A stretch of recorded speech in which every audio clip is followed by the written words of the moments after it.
നമ്മുടെ നാട്ടിൽ ജനാസയുമായി ബന്ധപ്പെട്ട ചില അബദ്ധ ധാരണകളുണ്ട്. കുളിപ്പിച്ചു കഴിഞ്ഞു, ജനാസ എടുത്തു, കുളിപ്പിച്ച് ജനാസ എടുത്ത് കഫൻ ചെയ്തെല്ലാം കഴിഞ്ഞ് മയ്യത്ത് എടുക്കാൻ സമയത്ത് വീട്ടിൽ ഉമ്മ വന്നിട്ട് പറഞ്ഞു, ഇതെന്റെ ഭർത്താവാണ്, എനിക്ക് മയ്യത്ത് നമസ്കരിക്കണം.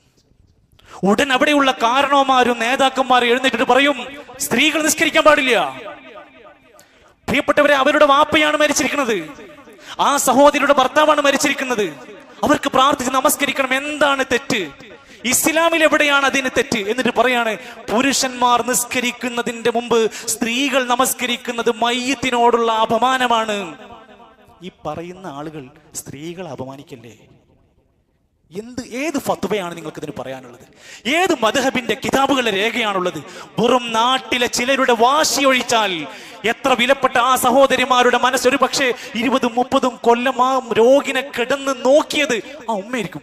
ആ ഉമ്മാക്ക് അവസാനം ഒന്ന് ഉളുണ്ടാക്കി ഒന്ന് മയ്യത്ത് നമസ്കരിക്കാൻ എന്തിനാണ് പൗരോഹിത്യമേ നമ്മൾ തടസ്സം നിൽക്കുന്നത്? ഇസ്ലാമിൽ എവിടെയാണ് തെളിവ്? ആയിഷ റളിയല്ലാഹു അൻഹ സഅദ് ഇബ്നു അബീ വഖാസ് റളിയല്ലാഹുവിന്റെ മയ്യത്ത് നമസ്കരിച്ച ചരിത്രം വരെ ഹദീസുകളിലുണ്ട്. അവരെക്കാളൊക്കെ വലുതാണോ നമ്മുടെ നാട്ടിൽ ആയിഷ? അവരൊന്ന് നമസ്കരിച്ചാൽ എന്തെങ്കിലും പ്രശ്നമുണ്ടോ?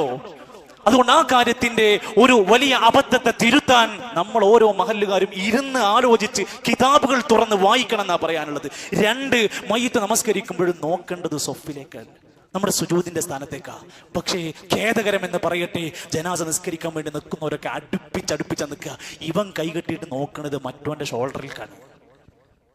എന്തിന് കാരണം?